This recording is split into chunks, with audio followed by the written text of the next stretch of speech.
Poštovanje, dobrodošli u video Nino di Art. Ovdje ispred vas vidimo 100 dinara iz 1943. Još uvijek je rat i novčanice su očito izdavane za vreme takve situacije. Na levoj strani jako odmah uočljivo vidimo u jednom osmougonom medaljonu smešten je lik Svetoga Save. Sveti Sava je oko 1175. rođen 14.1236. tako stoje informacije, vjerojatno umro. Bio srpski princ, monah, iguman manastira Studenica, književnik, diplomata i prvi arhiepiskop autokefalne Srpske pravoslavne crkve. Rođen je kao Rastko Nemanjić, najmlađi sin velikog župana Stefana Nemanje. Kad odlazi na Svetu Goru, gde se zamonaši u ruskom manastiru Svetog Panteleimona, gde je dobio ime Sava. Znači, jedno veliko poštovanje, eto, prvi put, koliko sam ja barem upoznat, se pojavljuje na liku novčanice. Možda je bio prije, ali u ovom vremenu, barem koji ja gledam kroz rat, nije.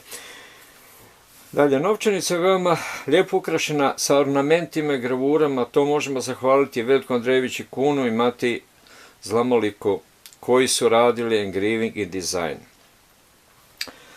Potpisnici ove 100 dinarke su bili ispred banke Milan Kostić, vjerojatno Milan Kostić i Milan Radosavljević.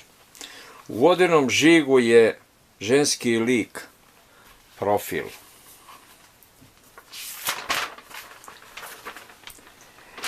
Sada, toliko ispred. Sada ćemo vidjeti malo iza novčanicu.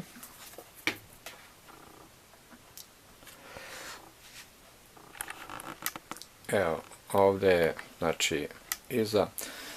Tu je jednostavna prikaz novčanica, iza vidimo, prikazuje se jednoga seljaka ili, jel tako, vlasnika volova na svom imanju, kao je predstavljeno ovdje iza seosko imanje i to je, što bi rekli, kao neki rad na polju ili tako nešto. Između ostalog drugog natpisa gore velikim slovima piše Srpska narodna banka, 100 dinara, levo isto piše 100, dole okoso, gore u desnom uglu je grb sa dvoglavim orlovima i tako dalje.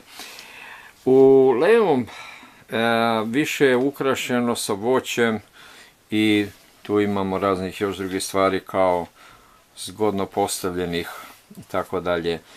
Inače, taj okvir cijeli okolo je jako fino dizajniran sa raznim gravurama i tako. To su radili, znači, Andrejević Kun i Matija Zlamolik. Ok, vratimo se na prednju stranu gdje smo i počeli i postavimo je tako. Toliko za sada, veliko poštovanje i Nino di Art.